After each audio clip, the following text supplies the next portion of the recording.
નેવ્યાસીમી ત્રિમૂર્તિ શિવ જયંતિ નિમિત્તે બ્રહ્માકુમારીઝ અનુભૂતિ ધામ જાડેશ્વર ભરૂચ સેવા કેન્દ્ર ખાતે વિશેષ કાર્યક્રમનું આયોજન કરવામાં આવ્યું હતું। ત્રિમૂર્તિ શિવ જયંતિ નિમિત્તે આયોજિત વિશેષ કાર્યક્રમમાં રશિયા સેન્ટ પીટર્સબર્ગ સેવા કેન્દ્રના ઇન્ચાર્જ અને રશિયા બ્રહ્મકુમારી સંયોજક BK સંતોષ દીદીજી અને ગ્રામ સરોવરના નિયામક અને ભરૂચ બ્રહ્મકુમારી સબઝોન ઇન્ચાર્જ BK પ્રભા દીદીજીની વિશેષ ઉપસ્થિતિ રહી હતી। કાર્યક્રમની શરૂઆત સ્વાગત નૃત્ય અને દીપ પ્રાગટ્યથી કરવામાં આવી। સ્વાગત સત્ર દરમિયાન રશિયાથી પધારેલ ભાઈ બહેનોનું તિલક, મુગટ, પટ્ટો અને શાલ પહેરાવીને વિશેષ સન્માન કરવામાં આવ્યું હતું। રશિયાથી પધારેલ BK સંતોષ દીદીજીએ શિવરાત્રિના પર્વ નિમિત્તે વિશેષ વર્ગનું સંચાલન કરતા તમામ બ્રહ્મવત્સોને શિવરાત્રિનું મહત્વ અને તેને લગતા રહસ્યો વિશે માહિતગાર કર્યા હતા અને રશિયામાં પોતાના સેવાના અનુભવો વર્ણવ્યા હતા।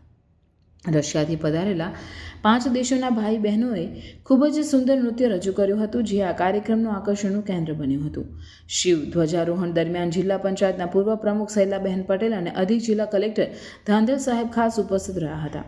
માઉન્ટ આબુ જ્ઞાન સરોવરથી પધારેલ BK પ્રભા દીદીજીએ આશીર્વચન પાઠવી સૌને શિવરાત્રિ પર્વની શુભેચ્છા પાઠવી હતી। બાદમાં શિવ જયંતિ નિમિત્તે કેક કાપી બાબાને પ્રસાદ ગ્રહણ કરવામાં આવ્યો હતો અને સ્વાદિષ્ટ બ્રહ્મ ભોજન પણ પીરસવામાં આવ્યું હતું, જેમાં 400 જેટલા બ્રહ્મકુમારીના ભાઈઓ બહેનોએ ભાગ લીધો હતો। अपनी किरणों से फूलों के द्वारा हम सबका स्वागत किया और एक झंडे के नीचे इकट्ठा किया। किस लिए? कि हम सब बच्चे उन शिक्षाओं को याद करें जिनके आधार से हम शिव बाबा के समान कल्याणकारी और शक्तिशाली बन सकें। ठीक है, तो लहरा लिया, उसके लिए बधाई हो, बधाई हो, बधाई हो।